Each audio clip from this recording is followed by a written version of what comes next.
if you look at this right here, can we integrate cosine y in the y world? Yeah, that's pretty straightforward. So let's just do it. So right here, we have the integral going from 0 to 1. Integral of cosine y is positive sine y.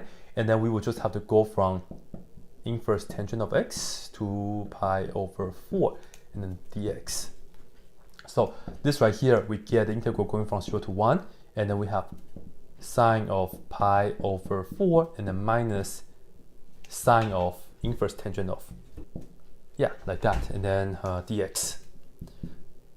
Maybe put another parentheses. All right, so let's figure this out. Let's figure it out and integrate. So here we have the integral going from 0 to 1.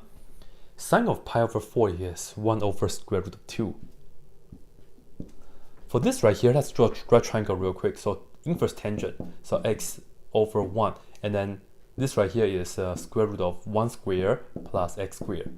So sine of this, where the angle is here, this is the angle, is x over that. So it's minus x over square root of 1 plus x squared, and then we have the dx.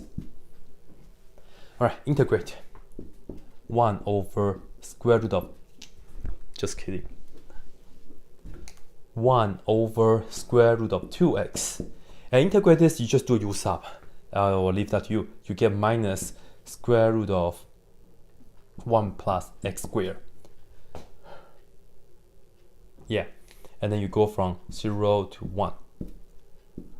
Okay, putting 1, we get 1 over square root of 2. Putting 1, we get square root of 2, so minus square root of 2. So that's the first part. Minus putting 0, we get 0, and putting 0, we get minus 1. So be really careful.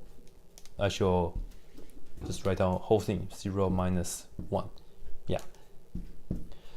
Okay, and then just get a common denominator and all that stuff. So multiply by square root of 2, multiply by square root of 2, and this is 2.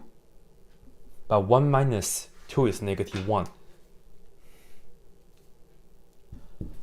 The 1 minus negative 1 is 1, and then 1 minus 2 is negative.